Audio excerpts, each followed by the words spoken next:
Welcome to Cyber-Conversations, the show where it's okay to agree to disagree. Today, Vern and I are wrapping up our conversations on Star Wars Episode 9, The Rise of Skywalker. For those of you who are just joining us, next week it won't be Vern, it'll be Bob and I, and we are going to begin our discussions on the DCEU. That's the DC Extended Universe, starting with Man of Steel next week. If you haven't already, hit like and subscribe and enjoy the show.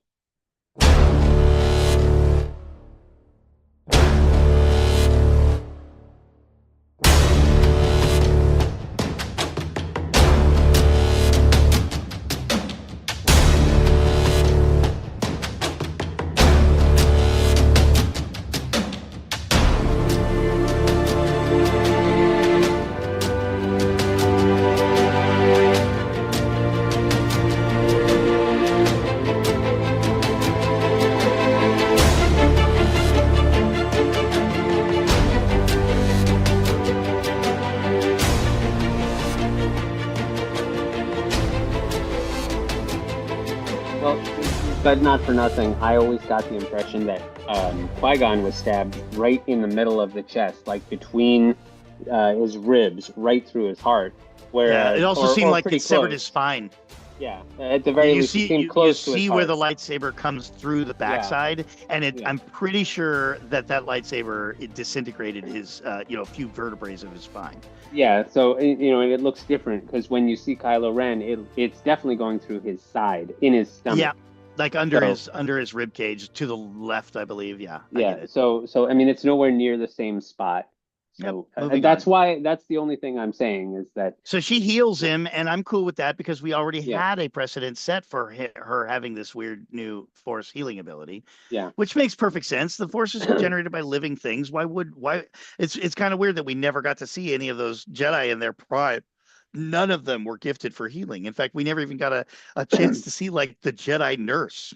Yeah. There should have been a Jedi healer at the temple specifically like made to like the librarian, but like to hang around in the clinic with a bunch of medical droids around her or him and show us what the Force healing ability looks like. I almost guarantee that that existed in the temple. We never got a chance to see it. So I'm no longer fooled. I'm no longer like weirded out by the idea that Rey has Force healing ability. That's something I can actually accept. Makes perfect sense. Yeah. But so this is when she basically says, and he hasn't acknowledged it yet, but Kylo Ren is gone, and we get to see Han Solo, and he's not a Force ghost. They were very careful not to put in a blue glow around him. Thank you. Yeah, he's just, I don't know if he's a ghost or just a memory, or well, not really a memory, but if it's all happening in his head. But in the words of Dumbledore, it could all be happening in his head, and that doesn't make it any less real. Han tells him Kylo Ren is dead. Ben Skywalker is still alive. And this is the turning point for him. This is the beginning of his redemption arc, really. And I really appreciated seeing Harrison Ford doing that. This was actually something that took me by surprise. I don't really look for spoilers ahead of time. I try to go into a movie as blind as reasonably possible while still watching not spoilers, trailers. But I had no idea that Harrison Ford would appear in the movie. So I was actually surprised to see him, and I was happy. Yeah, well, because Harrison was so desperate to get out from under Star Wars that, when they finally give him what he wants and kill him, the idea that he would come back for yet another movie in any capacity should have come as a natural surprise. Yeah, so I was very happy to see him though, because and I love that scene because it does come full circle. It's Harrison or Han Solo basically saying the same thing that he said on the bridge when he died, that he loves his son, and they even echo the same words. I know what I need to do, but I don't know if I have the strength to do it. And this time Han says, "You do," and I loved it. So we're trying to push Kylo back to the light, and once he committed the heinous act of murdering his own father in cold blood, the only way to redeem him would be to get some kind of absolution from his father, and that's something that many people in the real world can synergize with, except in the real world, you don't get that absolution. So, I mean, I was just listening this morning to the testimony of a state trooper who pulled over a guy who happened to be the drunk driver that murdered his father. And his story was one of forgiveness and redemption and everything. But like that's a rare moment. Oftentimes, if we commit something that is irreversible, we don't get the luxury of getting the absolution that we need. And in this case, I think it was poignant and appropriate because we are pushing for Kylo's redemption, and for him to have his father smile at him and go, "It's okay," that really does open the door. And his response of tossing the lightsaber, the red The out of crossblade phase one. Yeah. lightsaber, yeah, he tosses it. He doesn't just drop it; he tosses it completely away from himself, lost to the waves. Like it is Yep. the moment where he lets that thing go is an irreversible moment. And I Yeah. and I for one love a redemption story. It's probably the thing that makes Star Wars so powerful is that Anakin is redeemable. Yeah. And so Kylo becomes that redemption story that we got in Vader, and now it's fully underway. And Han gets to be the trigger that starts that, and I love that. Yeah. And not to gloss over it, but this is also when Poe and Finn and Chewie land on whatever the planet is where the rebel base is, and they're informed that Leia has died. And there's not much to say about it except I got really choked up when Chewbacca finds out, and he falls to his knees and starts screaming like, I guess because it's Chewie, but that got me. Yeah, well, he's the last one of the bunch that can like, Well, Lando is appreciate. still alive, but Nah, yeah, okay, but I'm talking about the bunch, the yeah, bunch yeah, that was together all in the cockpit at the same time. And so I think, there's a meaningfulness there because first of all, we don't want to see Chewie suffer. And second yeah, of all, he himself, it sort of reestablishes the fact that yeah, he's a big furry dog, but he's not. He's very yeah, intelligent. He's woundable, and he has loyalties and friendships and in that moment he recognizes that he is the last one, and that's I think that's just I as don't even know meaningful if that's as what he was thinking of. I think it was the fact that, he loves Leia as much as he loved Han. I think that it's on the mind of the audience more than it's on the mind of Chewie, Yeah, is that yeah, he is the last one, and that I think that has an emotional impact, and even just as much if not more so than the fact that Leia has died. yeah, Because Leia died in peace in her sleep, from yeah. old age, and that's a totally Well, different. no, not That's a totally really. different. She Well, died with Luke, a force Luke, projection. yeah, okay, yeah. Yeah. What was she projecting? What am I not remembering? She spoke to Kylo Ren. She was the one who distracted him. We don't see her, like he didn't get an image of her, but he Oh, hears her voice. yeah, yeah, And but she says that, and then she dies. And I it think that was I think she does that because she knows she's about to die. I never got the impression that she did that and it killed her. Maz Kanata said she knows what she needs to do, and implied that it's going to use the last of her strength or all of her strength to get through to her son. Hmm. So that's what I took from that. I'm not crazy about that. I see what you're saying. I'm not crazy about the idea that Leia and Luke both died the same way. Exercising this force skill that we never even heard about before that. But I do like the idea that Leia knew that she was about to croak of natural causes, which is almost a reflection of Carrie. And like for a moment, the two characters being one and the same, and then she recognizes that she could take it easy and relax and maybe live another 12 hours, or she could exhaust the last of her strength to reach out to her son in a moment when he needed to hear it. And I like that idea a lot better. Yeah, I guess. But right after that, we And she have was Darth. already in bad shape. You get what I'm saying? Yeah, yeah, yeah, I She know. was But already, then, I mean, just Carrie was in bad shape. So like yeah, we get the impression like throughout this, really even in the Last Jedi, but certainly throughout this movie, like Leia's not doing too good. Like she's getting old. She's showing her years, and she's breaking down, and her time is limited. yeah. But right after that, we also get a scene where Darth Sidious says to General Pride, he's on a hologram, and he says he that the Princess of Alderaan has disrupted his plan. So Referring specifically to Kylo. well, yeah, he's talking about the Princess of Alderaan, which is Leia, and Right, but she he's talking disrupted his plan by well, her foolish act, he says. Yeah, okay. That So makes sense. again, I'm not saying you're wrong, but that's how I interpreted it, was that she used her strength as a force projection Sure. to get in the way of Kylo and say, stop. Sure. Well, that makes sense. And I Yeah. think it does demonstrate that whole situation is open to interpretation. Yeah, yeah. But in any case, then Sidious tells Pride to go to send like the first ship out, and he does. And The this is first ship also, with the mega cannon, yeah, the yeah, mega belly cannon, yeah. yeah. It's a ship killer that it's like the Death Star, but it's on a ship, and there's a whole bunch of ships. So this is their real threat. And we have to move kind of quickly now, just because we're running out of time. But Well, we're in the end game at this point because now we're yeah. down to the final battle, Exegol, and all that. First Rey goes back to Octo because she's going to give up because she encountered the dark side and she felt like the vision she saw was of her turning to the dark side. And rather than risk it, she does exactly what Luke did and goes to hide.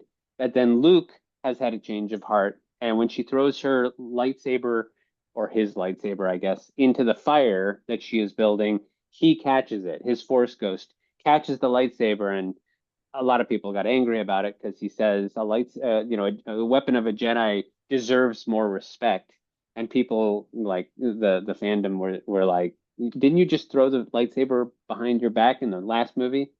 But I mean, that's the whole point is, Yoda got through to him. He doesn't believe in hiding out anymore. And so he tells Rey, no, that's not the answer. You can't hide out. Yeah, that makes sense.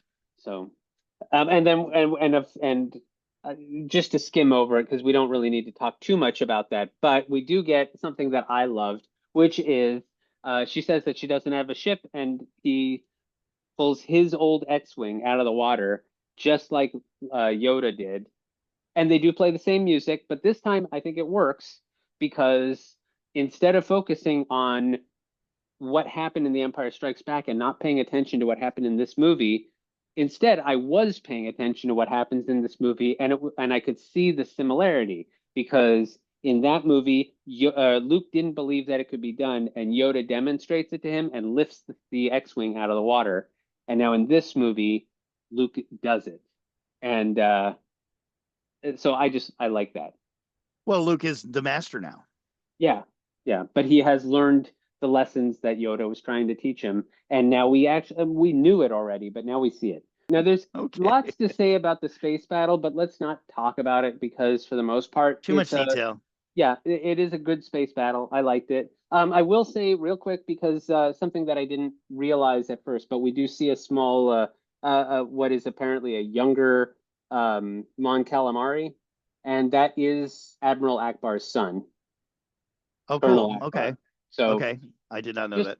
yeah, just for what it's worth, because we're still upset about how Akbar was General sucked out Admiral of the Akbar. bridge. Yeah. Yeah. Yeah, you ruined my Um. life with that little piece of trivia. Anyway, then we have the whole thing with the Emperor. He says that Rey is supposed to kill him, and then he's going to possess Rey, or she's going to run the galaxy now. She's going to be the new emperor, but he's also implying he's going to take over her body. We do get the really cool scene with Kylo, or not Kylo, Ben. Um, Ben shows up. He starts. He gets surrounded by the formerly known as the Knights of Ren, I guess, or they. I guess they're still called the Knights of Ren, but Yeah, they the are. Knights of Ren thing was really like I think an underrepresented concept. Like it seemed like it was building up to something cool, but then they really didn't show us what they were capable of. They didn't Yeah, show us the kind of rigors that Kylo put them through to train them. It's yeah. possible that they were genetically engineered from like force sensitive DNA or something, but we get nothing. We get none of Well, that. And so since so he's got his little, circle of elites, and then they get punked, and that's it. And so but we don't really. maybe that whole thing, like I don't know, again, maybe this was something that J.J. Abrams was toying with, was that Kylo Ren, that the idea of Ren itself is a title like Darth, and like these are specific force users, and everyone who practices this is a Ren, a knight of Ren, and the head of them has a name that ends with Ren. I don't know, but because it wasn't his name. His name was Ben Solo, but That's interesting. Do you have any precedent for that, or are you just no, making no, that up? that was the first thing I thought of when I was watching The Force Awakens, and I realized that Kylo Ren was the bad guy and he was leading the Knights of Ren. The first thing I thought of was not he's been training these guys, so that's why they're called the Knights of Ren. And instead, I thought this is some offshoot.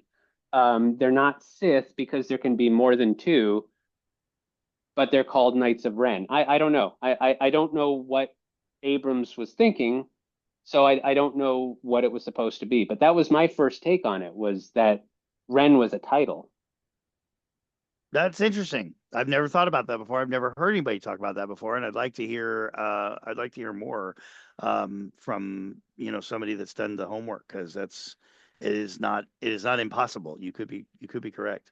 I mean, I could look it up, but I don't even know if anything is written about it because they never explored it because the whole thing kind of went down the tubes. I'd like to find out how they were created. I'd like to find out how Kylo recruited them. I'd like to find out how Kylo trains them. But you're not going to hear any of that stuff. You're just going to see them in action. Ooh, I can't wait to see them in action. Let's see what they can do. And it turns out they can pretty much do nothing except die. Well, no, I mean, they do Within fight. seconds. Well, then the fight was pretty cool, and I think it would have been. I liked what they did.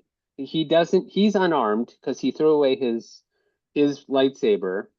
Um, Luke had the insight because he's a Force ghost to give um, Rey his light, whichever other light. He had another lightsaber, so she has two now. So she pretends that she's going to kill the Emperor because he's like, saying she has no choice in the matter.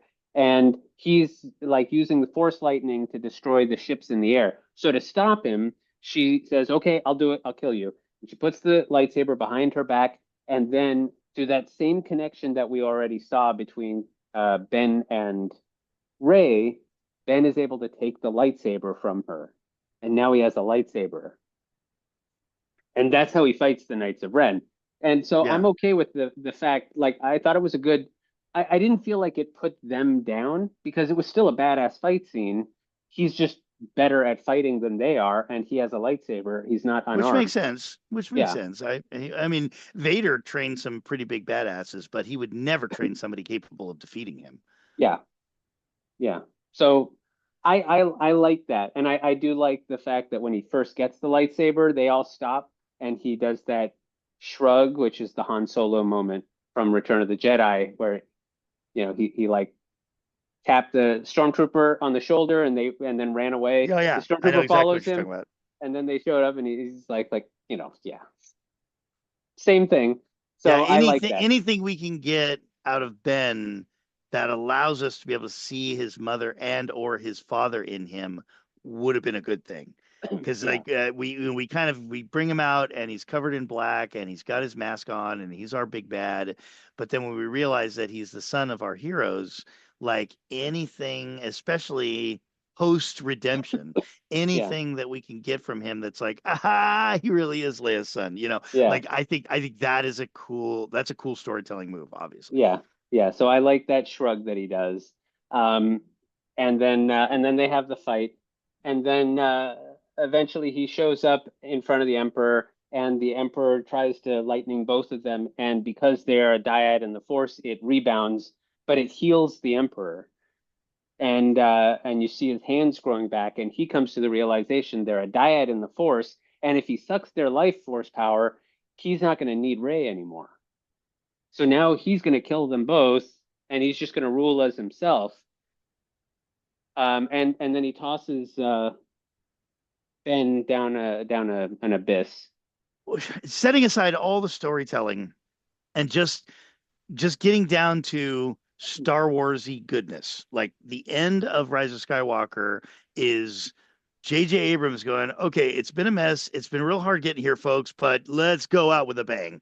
Yeah, And it really is. It really is. Like yeah. every single freaking ship in the galaxy shows up, and It's a beautiful moment. ridiculous, The most Yeah. ridiculous, asinine, overwhelming, overpowered fleet of secret Star Destroyers rises into the sky, and the ultimate evil is now resurrected from death and has all the power of all the evil people that have ever been.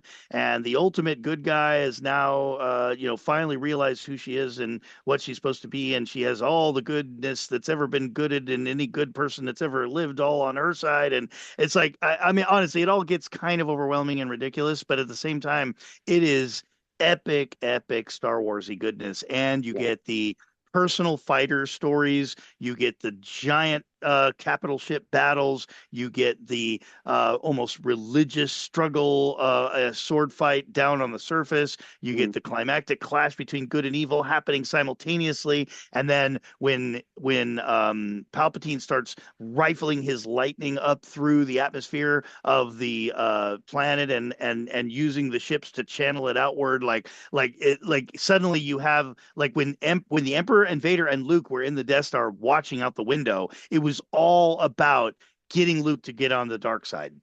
But it Yeah. wasn't directly connected. Luke and Vader and the Emperor could have all three died right there, and the battle outside would have continued to go the way it was going. In this case, they actually connected the ground battle with the space battle. And there was a direct connection between if we fail up in the sky, we fail on the surface. If we succeed on the surface, then we succeed up in the sky. So, I mean, just as a climactic moment, I just want to try to be as gentle and complimentary as I can. It is edge of your seat sci-fi craziness. Tons of color, tons of explosions, tons of lasers, tons of friends, tons of enemies. Um, I do hate hard one thing hard to that complain.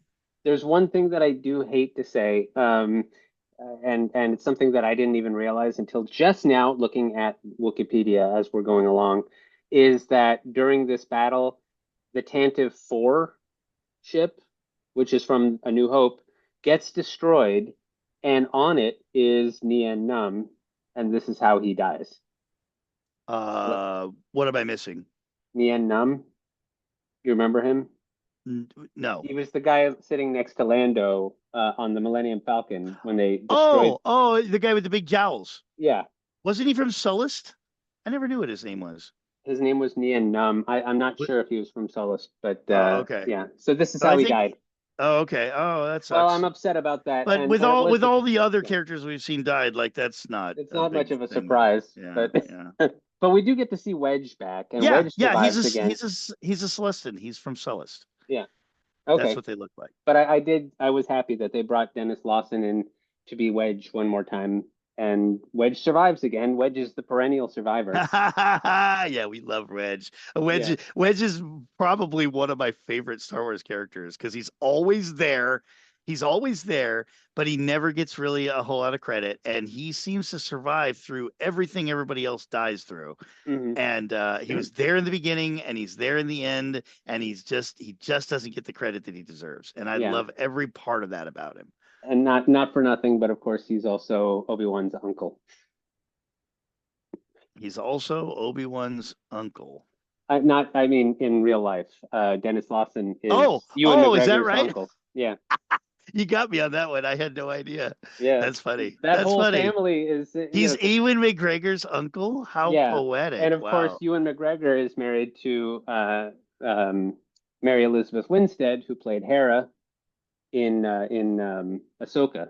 Hmm. One last thing I do want to say, I love the scene where Rey is lying on the floor and she finally says, like, "Be with me" to the Jedi, and they finally are with her, and she starts hearing the voices of all these Jedi. And the only thing I wish is that they had been able to get. I don't know if they even tried, but that's neither here nor there. We don't see any of them. We just hear their voices, but they are the actual voices, like either from stock footage or newly recorded stuff. I don't know, but I found it so much more enjoyable watching it again just recently with the subtitles on, so that I could identify all of the Jedi that talked to her, and that made me super emotional. I mean, it's obvious we'd hear Luke, and we hear Luke, we hear Yoda. Those are obvious. We hear Anakin, we hear Mace Windu, we hear Qui-Gon, we hear Obi-Wan, we hear what's her name? Luminara Unduli. We hear her Mm-hmm. voice. We hear Mm-hmm. Ahsoka. We hear Kanan Jarrus, who you don't know yet. He's on Rebels. Um, And they're all dead. yeah, yeah. They're all dead, or they wouldn't be whispering to her as Force Ghosts. They're all dead. Presumably, which is heartbreaking about Ahsoka, but because we haven't seen how she dies yet, but that might be coming soon. We also hear Ayla Secura's voice. We hear I don't remember everyone, but the point is we hear all of these Jedi, and a lot of them are the like I don't know if it's stock footage or if they got the actors to do the voice again, but that made me very emotional. Yeah. And I wish that we could have seen them just to see a really quick shot of them in a live action form, as their characters, so that would have just been icing on the cake. But in any case, then she destroys the Emperor. I thought it was appropriately epic, his death, where he disintegrates, Yeah. and the But explosion of not his body. final. It isn't Hmm? final. Nothing is final because I Well, mean it's we've already Hollywood. seen him shredded, and Yeah. so yeah, it's Well, nice to see him shredded again. nothing is ever final in Hollywood, but All Hollywood they can had do to that. do was A they little surgery. obviously you could set up the lore so that it's pretty obvious that this is final. Yeah. And then I think after seeing the Emperor get irreversibly killed decades ago, and then to see him be the source of all of our headaches and woes again, and then see all the Jedi come together to focus all their strength into one hero, and then have the hero destroy him again. I personally think it would have really sweetened the deal a little bit if they would have taken a moment to say, and this is it for him. We're Yeah. not going to see him back because we're closing up the dark side fissure that made this all possible, Well, for what it's or worth, they do all of the show. cloning technology left in the galaxy is in this one facility, and Yeah. boom, there it goes. For what it's worth, they show the entire congregation of Sith followers get exploded too. Um, so I mean, and I mean, I'd say it's a given. They're not going to bring him back because it didn't work well in this movie, and they know that, and so they're not going to bring him back. They're going to be like, no, no, we're not touching the Emperor anymore. So, you know, Yeah, well, I think for better or for worse, and I mean that because some people think it's better and some people think it's worse, and I can mhm, argue both. Kylo's statement in The Last Jedi is probably a summation better than anything of the entire trilogy, and that is let the past die, kill it mhm, if you have to. And like I say, for better or for worse, it's like everything in this trilogy seems to be oriented toward that philosophy. And part of it is we brought back the Emperor because fan service, because desperation, because fixing what was broken, whatever our reason is, but we're definitely not doing this again. And so we kill all the Jedi, and we kill all the Sith, and we kill the concept of the dark side, and we kill the concept of the light side, and we kill Palpatine, and we kill the Empire, and we kill the Empire that rose after the Empire, and everything is pretty much erased. And so where do they go from there? You and I at this point in time cannot answer that question because we have nothing. We're well, still we just have going over rumors. old ground, Yeah, we have rumors, which as I've mean said. nothing, Yeah. which mean absolutely nothing. Half those Mhm. rumors are started by nerds like us, Yeah. and the other half are announcements from Disney that they fully intend on canceling 6 months later. Well, they So don't. I don't know we if they the if they make an the announcement fully intending to cancel Well, it, but I'm things work exaggerating. out. The But point yeah, is, we don't know anything beyond this point. yeah, I just want to say, in all fairness, at the end of Rise of Skywalker, even with Rey going back to Tatooine and claiming to be a Skywalker, like we really don't know what that means. We don't know yeah, what that insinuates, and what the galaxy looks like after this in the vacuum of Palpatine, the vacuum of the First Order. Is there going to be a new Jedi Temple? Is there going to be a new Republic? Like we really don't know anything because we have almost nothing left at this point. All We don't even have any nostalgia left. All we have are well, okay, we have R2. We'll always have R2. yeah, But all we have now are the new heroes, the new yeah, generation of heroes. yeah. I mean, I would like to see more. I would like to see where they go from here, and I would like. I'm Of hoping that obviously. I'm hoping that they do what they said and make a Jedi training movie where Rey is training a new batch of Jedi. Um, and maybe they'll start to adapt some of the stories that were on books, or maybe they'll make up a brand new story. I don't know what they're going to do. So getting back on topic though, do you want to talk about anything else in the movie? Like, they win, they land on the jungle planet, everyone's celebrating, and then we have Rey Well, going to just Tatooine, like and in the Return of the Jedi, probably my favorite moment in this movie is the celebration where everything is, fixed, and yeah, like we get a shot of the Ewoks, a little yep, fan service there, and just like seeing all the good guys won and all the bad guys lost, and all the good guys are now hugging each other and celebrating the fact that goodness has been restored, and maybe now we can finally lay down our blasters and our ships and maybe start rebuilding all this bullshit, and maybe get back to real life. We could start having kids and live in peace and freedom. Like, to me, that's always the best part of any story, yeah, especially a war story. Because otherwise, like, what's the point of the war? And the point of a war is not because we love cool explosions. The point of a war is because we were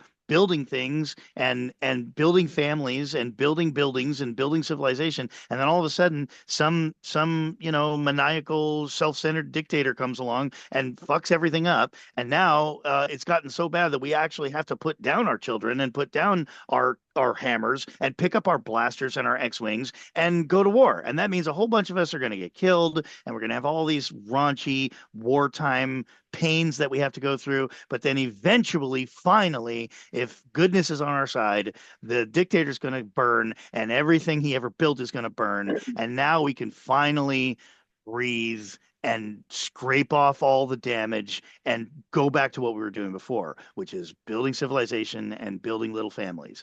yeah, And that's actually a case study in real life, obviously. And may I add, a case study in real life that you and I and the three generations of history that we've seen has almost no encounter with. We come from a people, anybody under the age of 70 at this point, we come from a group of people that have really no idea what this kind of life really is like, especially in America.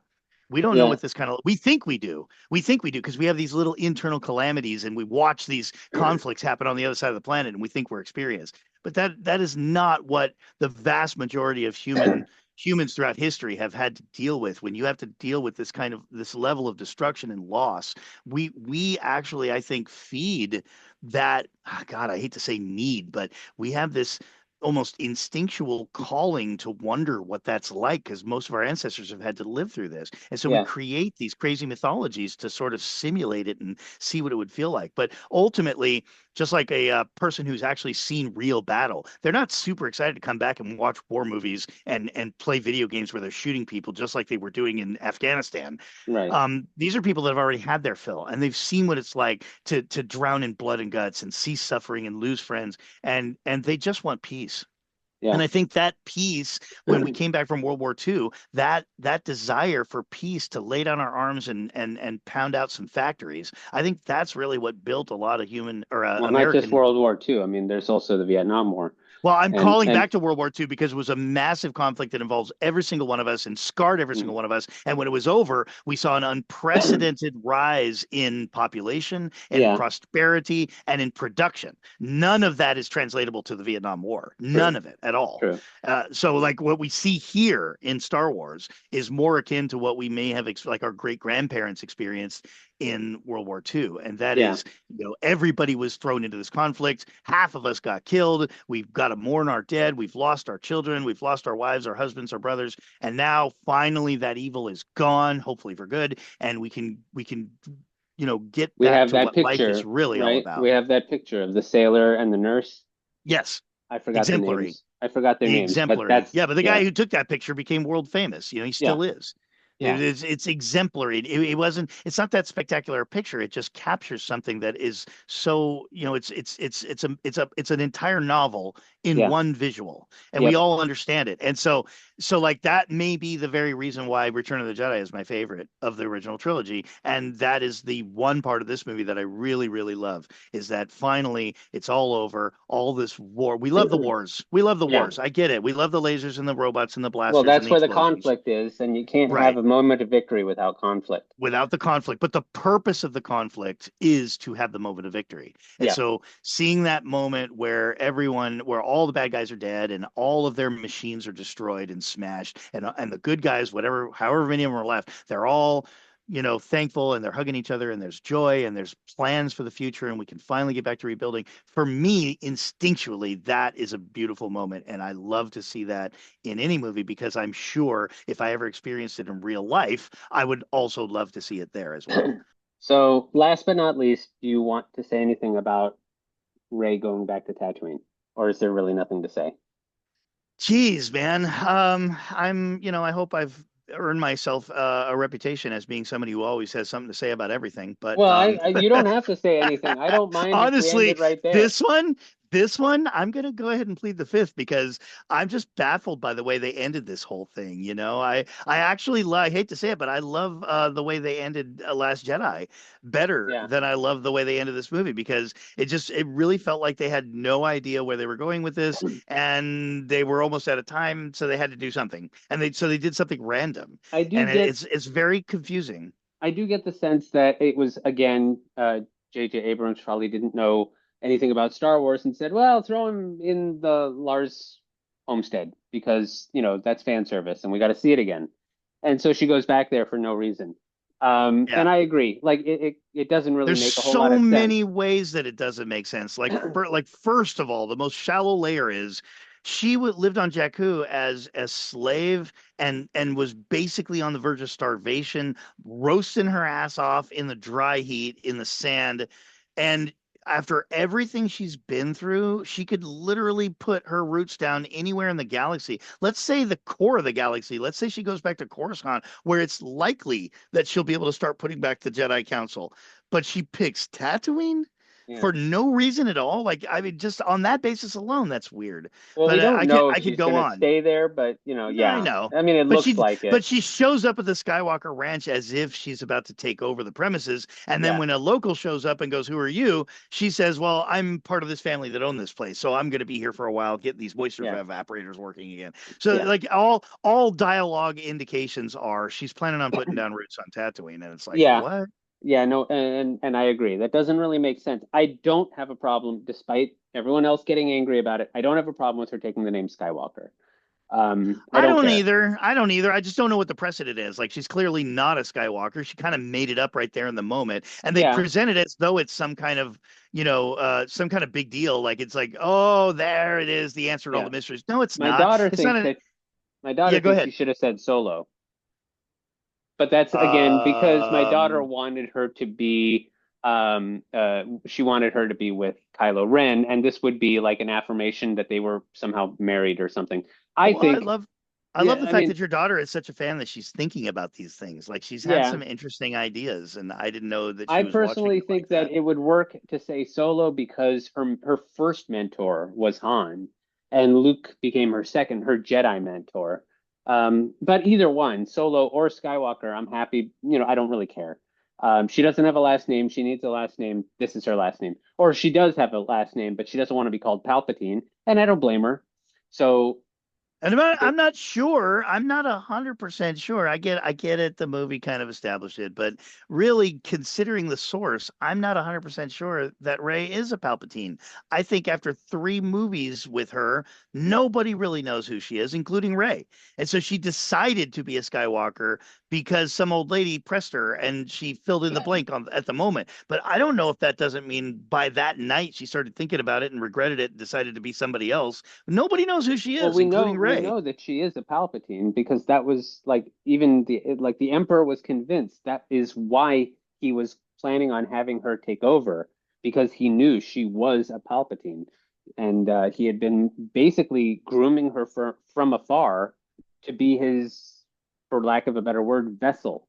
He was going to take over her body, and he was going to But be the he's emperor again. evil, though. I don't trust anything that an evil character says because evil characters lie by virtue of them being evil. But he So knows that she's we that heard strong from in the Force. Ren that she was Palpatine, and he's a liar, and we heard from Palpatine that she's a Palpatine, but he's a liar, and nobody ever really proved it other than the fact that she's super powerful. So Yeah, but how did I he don't know know. that she would be super powerful unless he knew that she was a Palpatine? And if she is a Palpatine and turns out to be the most powerful being in history, then what happened to her mother? Where's her father? They Where's were the actual child of Palpatine that she was born from? well, her father was a child of Palpatine, according to the what's written. And Um, he should have been a super powerful well, person. He he should have been somebody rejected we it. knew about. Yeah, but we don't. But supposedly he rejected the Force. So, so when Oshi went after Rey, he killed both of them, and neither one of them had the ability to fight back. Even if he was Palpatine's son, he had never been trained.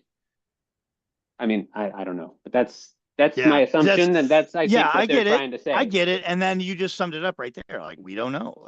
I mean, we just watched three movies totaling about 7.5 hours of formulated entertainment at a cost of, I'm guessing, something like nearly $1 trillion. And we don't know. So that's strange and enigmatic to me. It seems like everything should have been loose, all the loose strings should have been tied up, all the plot holes should have been filled, every question anybody ever asked should have been answered. But and I don't mean to harp on this, and I don't mean to be mean, but that's JJ for you. He Yeah, knows how to make a mystery box. He does not know how to put anything in it. So he can tantalize you with the big black box with the question mark on it, but if you ever manage to get it out of his hand and open it up, it's just gonna be empty because he never really had an idea. He just loved the idea of teasing you. And I think that the way the experience in my life that convinced me absolutely of that was watching all 5 seasons of Lost, where yeah, every single episode a new mystery was uncovered and nothing was ever answered all the way up until the very end, where everybody got pissed off because they recognized they just flushed 5 years of their life down the toilet and it was for no reason because none of the things they were wondering ever got satisfied. yeah, And after that, they gave him Star Trek and he did the same thing. And after that, they gave him Star Wars and he did the same thing. So I think ultimately he loved the idea that there was all these enigmas that all the nerds were going to be talking about online. But then in the end, he could not think of a way to resolve any of them or give the people what they wanted. And this is yeah. what we get. For what it's worth, I'm looking up Dathan Palpatine, and that's the name of her father, and Okay. it says that he was known. Well, first of all, she was set up as the Emperor's granddaughter in Rebels because, and I don't want to give it away, but there's a scene where where the main character Ezra hears Rey's voice because he's in a place. What? It's Really? outside of time. I don't want to give anything away. You'll see. But Really? Oh, yeah, wow. That's but cool. then Dathan is known by the Sith as the Abomination. It says he was a human male hybrid strand cast genetically engineered by Sith cultists on Exegol, 12 years before the Battle of Yavin. Wow.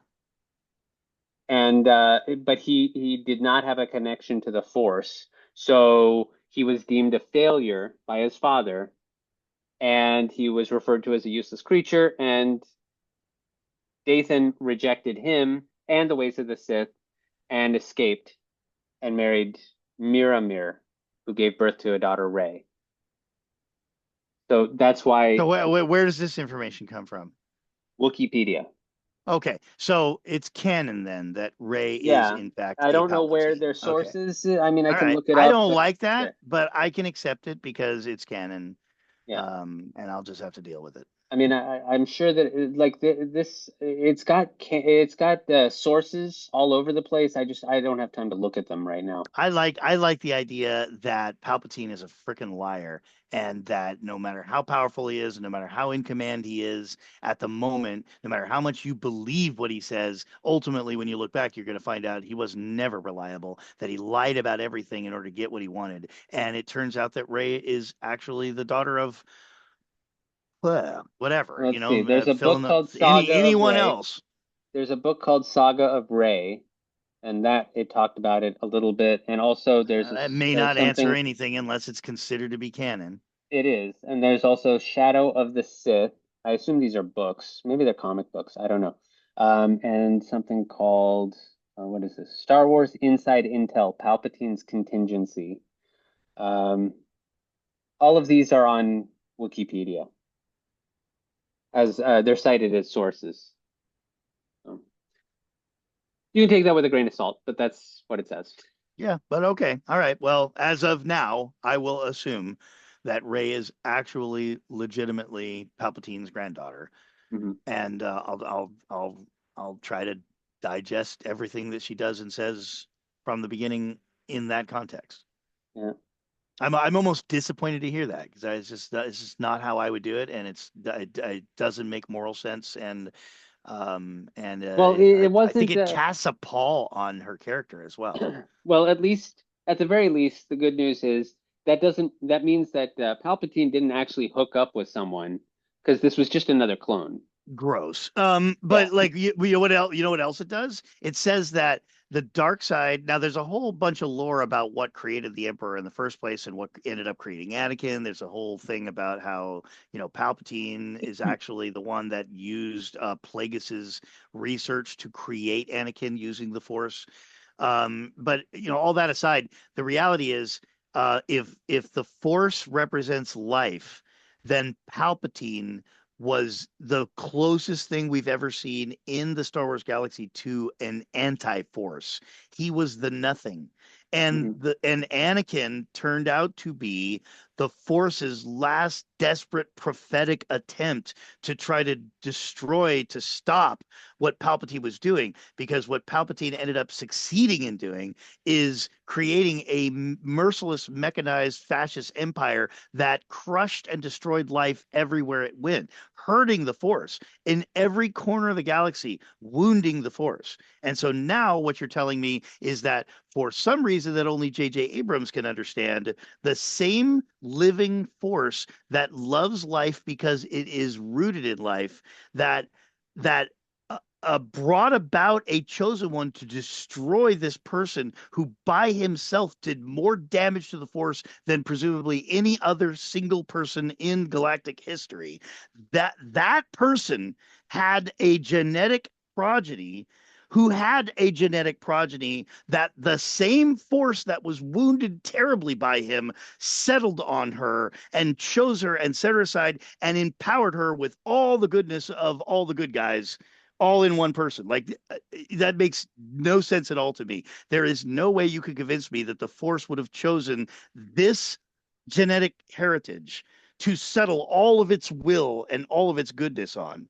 It makes a lot more sense that Palpatine, full of himself, claimed that she belonged to him because it was a tactic to get her on his side, but he's a liar because he's basically an analog for the devil. And the reality is Palpatine was actually a nobody that was selected by the Force because of her innocence, because of her disconnection from all this You other mean damage Rey? that had been done. I'm sorry. I'm Yeah. sorry. Who did I say? I meant Rey. Palpatine. Yeah, thank you. Yeah, Rey. And Yeah. therefore, I have to sit here and imagine something that I really don't like, which is that Rey was Palpatine's genuine granddaughter, and that the Force, after being beat Well, to cloned. shit and abused, well, still, he's the same genetic line. And Yeah. after the Force was beaten to death by Palpatine's own will, dominating over the Force for a generation, galaxy wide, the Force used his own genetic lineage to Yeah. settle all the power that it Well, doesn't needed that to bring be back able to. doesn't that bring back what George Lucas said though? Like it's like symmetry, it rhymes. Yeah, I need time Maybe. to think about it. No, no, Yeah. seriously, I'm not. I don't Yeah. mean to like be rash. I No, I need time to know. think about it. Like it's already sort of restructuring the synapses in my brain to accommodate the change in the story and to think about the subtleties and the insinuations. Which, by the way, I think I speak on behalf of all Star Wars fans. That's what we love. We Yeah, that's we this is a very complex, nuanced story, and it does make you think. And I think that's why. I mean, no offense, but I think there's a lot of people out there that really don't like to think too much, that don't like Star Wars. They don't yeah, like sci-fi in general. In general, I mean, there's a lot of Star Wars fans out there that don't like Star Trek because they like to think a little bit, but not a whole lot. right. But I think to a true nerd who really does like to think and loves to plunge into the details and loves to just construct all the fantasy in their head and like ask the questions and observe what's going on in the background and plug things in and go, oh, that guy's from Solist, I know that. you know to those kind of people, I think Star Wars is really special, and Yeah, I'm one of them. I'm one of them. yeah, So like yeah. here I am reinventing the Oh, way I me think too. about Rey and about Palpatine, and it's probably going to set me off on a course for a couple of weeks, really considering the ramifications of it, as if it matters. Yeah, But I'm a Star Wars fan. It does matter, yeah. And I am too. And yeah, I do think about these things. and ultimately, in the end, we are glad that C-3PO survived. Yes, yes. And But on I that still note, see it a missed opportunity. Anyway, we are out of time. I do want that's to thank, 9 movies, baby. yep, we are officially done with Star Wars for the time being. If you guys really enjoyed it, want us to delve into more Star Wars stuff, there's still plenty. We have thought about doing chronological order, The everything series, in the Skywalker timeline. So that yeah. would be not including the Acolyte because it's before that, not because of disrespect for the Acolyte, but it takes place before the Skywalker timeline. We would probably start with the earliest within that timeline, which would probably be Tales of the Jedi, and go straight on through chronologically what happens through all the shows, including Solo and Rogue One and the Clone Wars and Rebels and all of that. And if you guys want to hear it, please let us know in the comments. In the meantime, next week, my friend Bob is coming back, who we haven't had since the Christmas episode. Vern is going to be taking a break because he's so busy, because he has his own business. And I want to thank you again, Vern, for being on the show with me and taking so much time, these past months, doing this with me because, I know how busy you are. So I Sure. really can't thank you Yeah, enough. it's been fun. I love Star Wars, and I love true Star Wars fans, and I love the concept that you have about, it's entertainment, and we need to have some grace for each other and let each other have our own opinions, and it's possible in all the ways that you and I have demonstrated to have two different ways of looking at these movies and still, find common ground.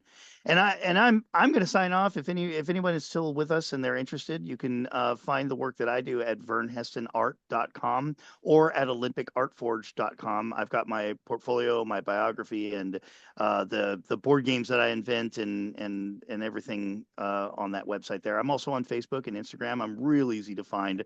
I'm the only person in the world that has my name that does what I do. So when you Google me, I'm the top 10 things that come up. So anyway, it's I'll been a also pleasure. include links. I'll also include the links Oh, in the that's nice. description. Yeah. So it's been a pleasure. It's been a chore, but it's also been a lot of fun, and I think I've learned some things and expressed some things, and I'm going to be thankful to take a hiatus for a while. But once you guys are done chewing out the MCU, then maybe come winter or sometime next year, it might be a good idea to start talking about doing the Star Wars TV series. Yeah, we'll And by either then, do I've, this. by then I'll have seen Rebels. Yeah, and actually, I would like to ask the fans, which do you think sounds better? Because we were talking about either doing all of that Star Wars content or doing reviews of Star Trek. Because that Vern Oh and I are yeah. even bigger fans. Well, maybe Yeah, Vern is a bigger fan I of Star personally Trek. am a big Star Trek fan. Yeah, Yeah, I'm a huge fan of Star Trek too, but between Star Trek and Star Wars, I think I prefer Star Wars a little bit. I think that Vern prefers Star Trek. But a little either bit. way, Yeah, we're still both huge fans of Star Trek. So yeah.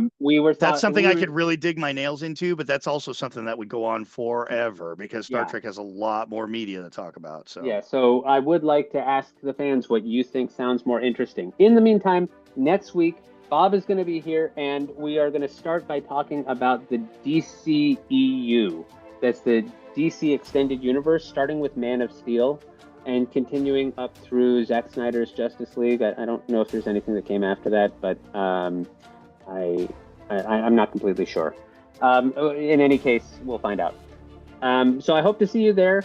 Please hit like and subscribe if you haven't already done so. Thank you so much for listening. And as always, make tomorrow better than yesterday.